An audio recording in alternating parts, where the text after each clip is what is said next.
बिस्मिल्लाहिर्रहमानिर्रहीम। नाज़रीन अस्सलाम वालेकुम, मैं हूँ इमरान वसीम। नाज़रीन, पाकिस्तान तहरीक-ए-इंसाफ के सदर साबिक़ वज़ीर आला चौधरी परवेज़ इलाही को अचानक 3 अदालती रिलीफ़, इस ख़बर से अपने वीडियो लॉग का आगाज़ करेंगे और आपको बताएँगे कि परवेज़ इलाही साहब को अदालती रिलीफ़ की हैट्रिक कैसे हुई है। और इस बड़ी ख़बर के बाद हमारे प्रोग्राम की जो दीगर अहम ख़बरें हैं, जिसमें चेयरमैन तहरीक-ए-इंसाफ इमरान ख़ान के लिए कल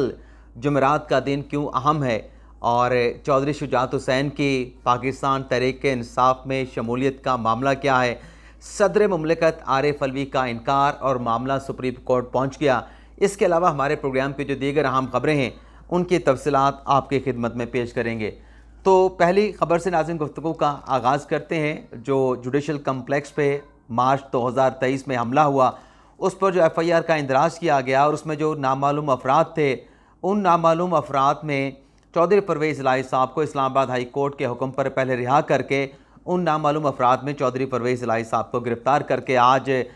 मुतलका जो अदालत है इंसदाद दहशत गर्दी की, वहाँ पर पेश किया गया और 14 दिन के जुडिशल रिमांड की इस्तदा की गई, फ़िज़िकल रिमांड की इस्तदा की गई। लेकिन जज साहब ने रिलीफ़ ये दिया, परवेज़ इलाही साहब को 14 दिन के जिस्मानी रिमांड की इस्तदा को रद्द कर दिया और 2 दिन का जिस्मानी रिमांड दिया। इसके अलावा जो दूसरा रिलीफ मिला, जो तहरीरी हुक्मनामा जज साहब ने जारी किया है शाहरुख अर्जुमंद साहब ने, उसमें जो अली बुखारी साहब ने दरख्वास्त दी थी कि जो अहले खाना हैं उनकी मुलाकात की इजाज़त दी जाए कि वो परवेज़ इलाही के साथ मुलाकात कर सकें, वो मुलाकात की इजाज़त भी जज साहब ने दे दी है। और उसी दरख्वास्त में एक और रिलीफ दिया है कि घर का खाना चौधरी परवेज़ इलाही साहब को फ़राहम किया जाए। और इस हवाले से जो मुतलका SHO हैं थाने के CTD के, उन्हें हुक्म दिया गया है कि चौधरी परवेज़ इलाही को घर का खाना मैसर हो। इस हवाले से मुतलका थाने के जो SHO हैं वो इंतज़ामात करेंगे और इन तमाम मामलात को देखेंगे। इसके अलावा नाज़रीन, आज जो तीसरा रिलीफ परवेज़ इलाही साहब को मिला है, 2 रिलीफ तो ये हो गए, एक 14 दिन का जिस्मानी रिमांड नहीं दिया गया, दूसरा अपने रिश्तेदारों से मुलाकात की इजाज़त मिल गई, अहले खाना से खाने अपना घर का खाना और अहले खाना से मुलाकात की इजाज़त मिल गई, और तीसरा रिलीफ जिसे आप अबूर रिलीफ कह सकते हैं कि जो तौहीन अदालत की दरख्वास्त आज परवेज़ इलाही साहब ने दायर की IG इस्लामाबाद और डिप्टी कमिश्नर इस्लामाबाद के ख़िलाफ़, इस दरख्वास्त को इब्तदाई समाअत के लिए मुकर्रर कर लिया गया है। और कल जस्टिस तारिक महमूद जंगेरी साहब, जिन्होंने परवेज़ इलाही साहब को रिहा करने का हुक्म दिया था और आइंदा समाअत पर पेश करने का भी कहा गया था, हुक्म दिया गया था, कल इस हवाले से जो तौहीन अदालत की दरख्वास्त है उसे हाई कोर्ट में समाअत के लिए फ़िक्स कर लिया गया है। जस्टिस तारिक महमूद जंगेरी साहब इस तौहीन अदालत की दरख्वास्त पर समाअत करने जा रहे हैं। और कल अगर अदालत की जानिब से IG को और डिप्टी कमिश्नर इस्लामाबाद को नोटिस जारी कर दिए गए तो ये एक तरीके से तौहीन अदालत की दरख्वास्त के ऊपर फर्दर कार्रवाई जो है वो आगे बढ़ जाएगी। इसके अलावा नाज़रीन, जहाँ परवेज़ इलाही साहब को अदालती रिलीफ की हैट्रिक हुई है, वहीं पर अपना बुशरा बीबी साहबा, साबिक़ वज़ीर इमरान खान साहब की अहलिया, जिनकी कल इमरान खान साहब के साथ मुलाकात भी हुई, उन्हें अब अल-कादर ट्रस्ट केस के बाद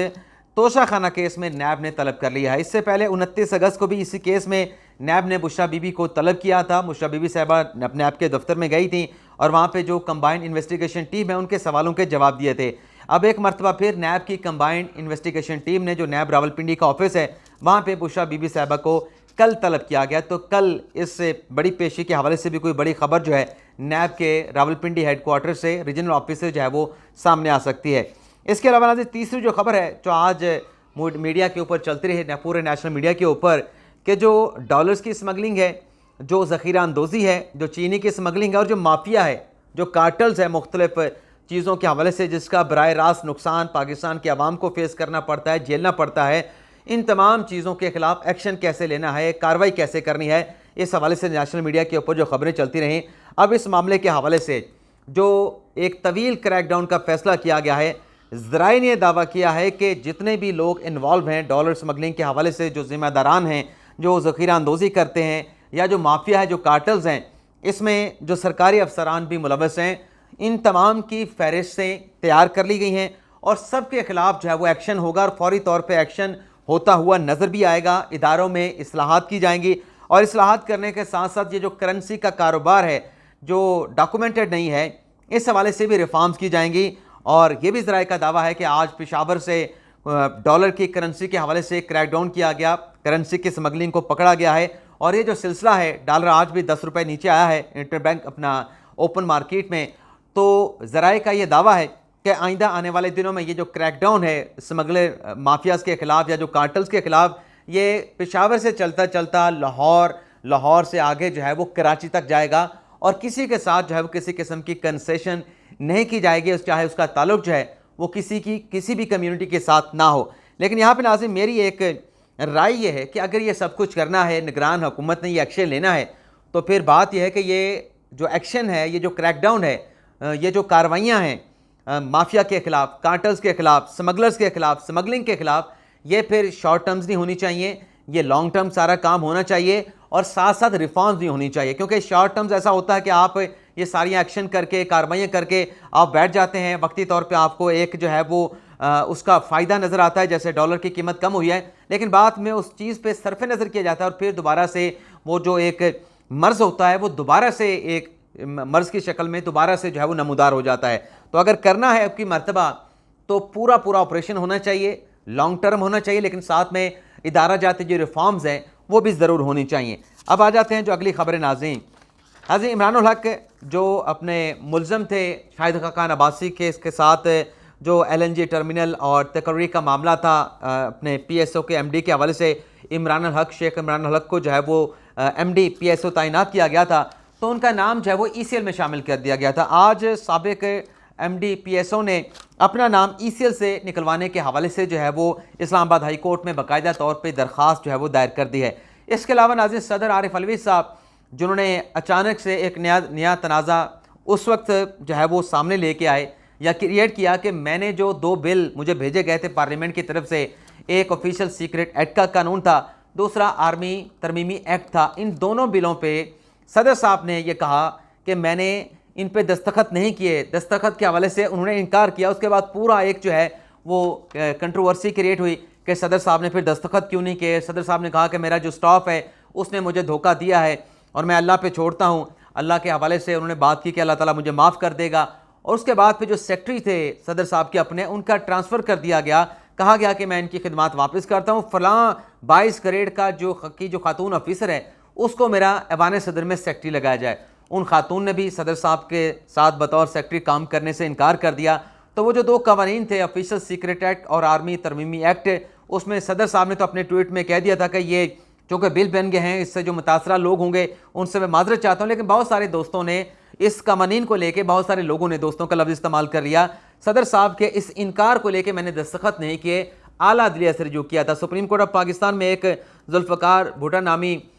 वकील ने दरख्वास्त दायर की थी। और अब हुआ नाज़रीन यह है कि सिंध बार काउंसिल की जानिब से भी इन दोनों कवानीन के हवाले से सदर मुमलिकत आरिफ अलवी का जो बयान था उसको जवाज़ बनाते हुए, उसको बुनियाद बनाते हुए एक आइनी दरख्वास्त जो है वो सुप्रीम कोर्ट ऑफ पाकिस्तान में दायर की गई, जिसमें कहा गया कि चूँकि सदर साहब ने इन दोनों कवानीन पर दस्तखत नहीं किए हैं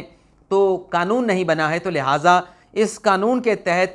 जो कार्रवाइयाँ हो रही हैं उनको सेटिस्फाइड किया जाए, इन कवानीन को जो है वो कलअदम करार दिया जाए कि ये कानून नहीं बने। और जो सिविलियन का ट्रायल है फौजी अदालतों में, वो तमाम फैसले भी आम अदालतों में तमाम केसेस चलाए जाएँ, सिविलियन का फौजी अदालतों में ट्रायल ना हो। तो देखते हैं कि ये दरख्वास्त अब सिंध बार काउंसिल की जानिब से बाकायदा वकला की एक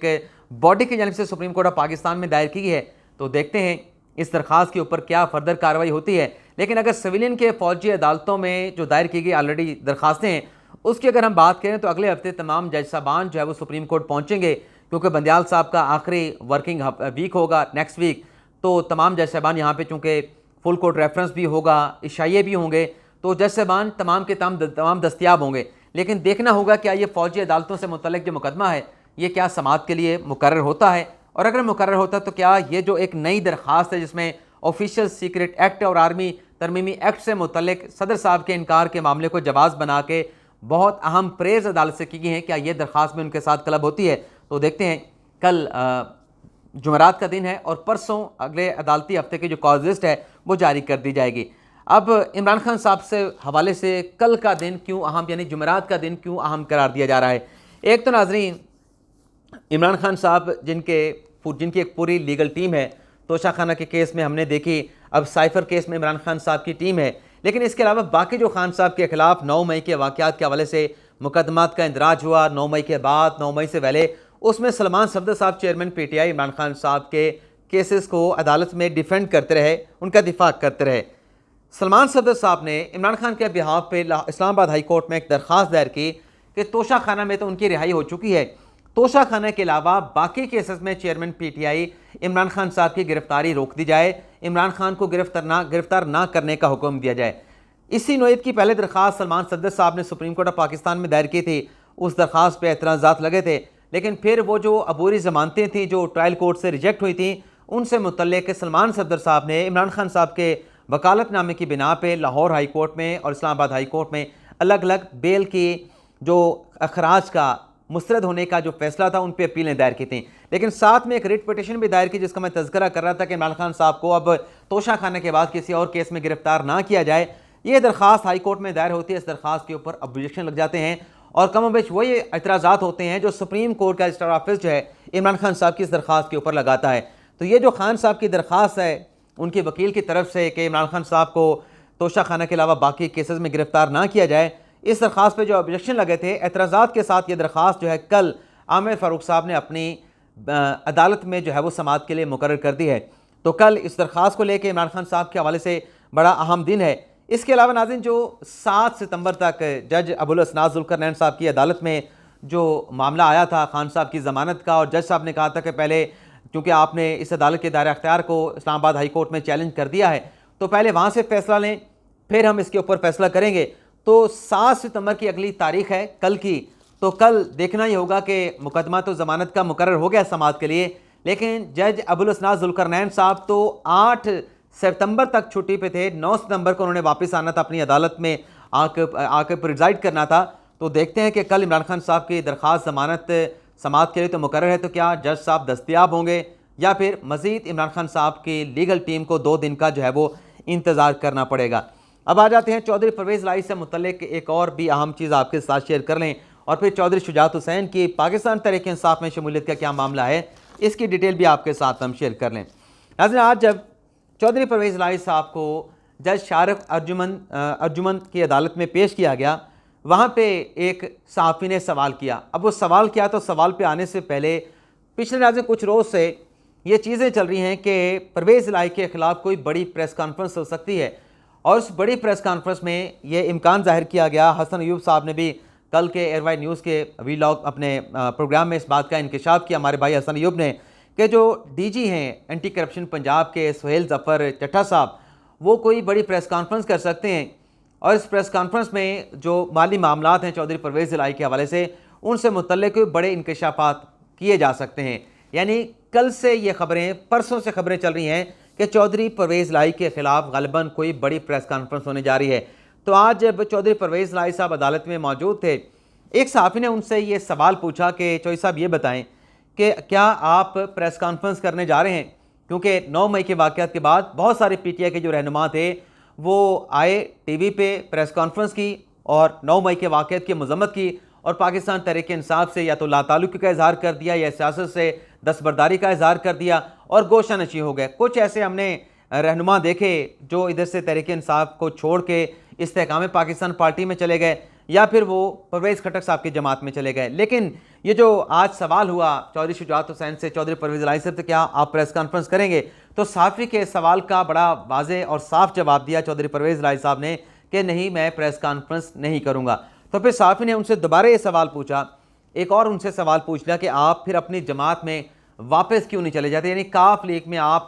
को छोड़ के आप तहरीक इंसाफ में आए थे, यहाँ पे आपको मुश्किलात का सामना करना पड़ रहा है, तो पीटीआई को छोड़ के आप काफ लीग में क्यों नहीं चले जाते। तो चौधरी परवेज़ इलाही साहब ने इस सवाल का बड़ा दिलचस्प और मानी खेज जवाब दिया। चौधरी परवेज़ इलाही साहब ने सहाफ़ी के सवाल का एग्जैक्टली जवाब यह दिया कि मुझे तो तहरीक इंसाफ में भेजा चौधरी शुजात हुसैन साहब ने है। तो सहाफ़ी भी मेरे ख्याल में बहुत ज़्यादा कनिंग कह लें या बहुत ज़्यादा विटी कह लें, या फिर सवाल पे सवाल वो किए जा रहे थे चौधरी परवेज़ इलाही से। तो सहाफ़ी ने सवाल ये किया कि अगर चौधरी शुजात हुसैन ने आपको पाकिस्तान तहरीक इंसाफ में भेजा है, वो ख़ुद पीटीआई में क्यों नहीं शामिल हो जाते। तो इसका भी फिर चौधरी परवेज़ इलाही साहब ने यह जवाब दिया सहाफ़ी को कि चौधरी शुजात हुसैन तो पीटीआई में आना चाहते थे, आ जाते, तो लेकिन जो उनके बेटे हैं चौधरी सालुक हुसैन, उन्होंने चौधरी शुजात हुसैन को पाकिस्तान तहरीक इंसाफ पे नहीं आने दिया, और ख़ुद ही इसकी वजह बता दी कि क्यों नहीं आने दिया चौधरी सालुक हुसैन ने, चौधरी शुजात हुसैन के बेटे ने चौधरी परवेज़ इलाही साहब ने कहा कि उनके जो बेटे हैं चौधरी सालेक हुसैन वो वज़ीर बनना चाहते थे। अब ये साफ़ियों के सवालों का चौधरी परवेज़ इलाही साहब ने जवाब दिया और मुद्दा डाल दिया अपने भतीजे या भांजे पे, जो भी रिश्ता बनता है, लेकिन चौधरी शुजात हुसैन और चौधरी परवेज़ इलाही साहब को आपस में भाई कहा जाता है, तो इसलिए मैंने भतीजा कह दिया। लेकिन ये जो परवेज़ इलाही साहब ने कहा कि सालेक हुसैन साहब को वज़ीर बनने का शौक़ था, तो क्या चौधरी परवेज़ इलाही साहब को वज़ीर आला बनने का शौक़ नहीं था? क्या चौधरी परवेज़ इलाही साहब ने आसिफ अली ज़रदारी को ज़बान नहीं दी थी कि मैं PDM की तरफ से पंजाब का वज़ीर आला बनूँगा? और फिर उस ज़बान को तोड़ के जो बात तय हुई, जो वादे हुए, जो डील हुई, जिस पे मिठाइयाँ खाई गईं, चौधरी परवेज़ इलाही क्या उस वादे को तोड़ के इमरान खान साहब के पास नहीं गए थे वज़ारत आला हासिल करने के लिए? और फिर क्या चौधरी परवेज़ इलाही साहब ने ख़ुद ये बयानात नहीं दिए कि पंजाब की वज़ारत आला मुझे चेयरमैन तहरीक इंसाफ इमरान खान साहब ने दी है, ये उनकी अमानत है पंजाब की वज़ारत आला, जब कहेंगे इमरान खान मैं अपनी असम्बली को तोड़ दूँगा? तो अपना सवाबदीदी अख्तियार भी इस्तेमाल नहीं किया और इमरान खान साहब के कहने पे पंजाब असम्बली को भी परवेज़ इलाही साहब ने तोड़ दिया। और फिर उसके बाद जो अहम मामला है कि वज़ारत के लिए चौधरी सालेक हुसैन जो है वो मतलब PDM की साइड पर रहे। भाई आप भी तो PDM की साइड पे थे,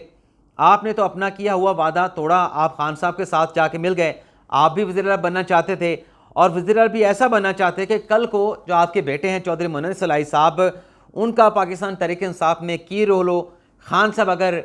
मुल्की सियासत में ना हो, डिस्क्वालीफाई हो जाएँ, तो आपके बेटे या आप जो हैं पार्टी को टेक ओवर कर लें। तो आप तो उससे बड़ा एक ख्याल लेके आए थे, पंजाब की वज़ारत आला लेके आए थे और PTI के हवाले से आपके बारे में जैसे मुबैना तौर पे कहा जाता है कि आपको एक बनी बनाई पार्टी चाहिए, काफ लीग तो चौधरी शुजात हुसैन ले गए थे, तो आपने नज़र जमाली पाकिस्तान तहरीक इंसाफ पे, तो आपके बारे में भी मुबैना तौर पर यह कहा जाता है कि आपने भी कुछ ख्वाब देखे, कुछ चीज़ें देखी, अगर PTI में जाऊँगा वज़ारत आला भी मिलेगी और कल को पूरी की पूरी पार्टी भी मेरी झोली में आ सकती है। तो बहरहाल ठीक है, परवेज़ इलाही साहब अगर सालेक हुसैन साहब को कह रहे हैं तो उनके बारे में भी ये बातें मार्केट में, सियासी मार्केट में होती रही हैं और होती रहती हैं। इजाज़त चाहते हैं आपसे। अल्लाह ताला हम सब का हामी नासिर हो। अपनी दुआ में याद रखिएगा। अल्लाह हाफ़िज़।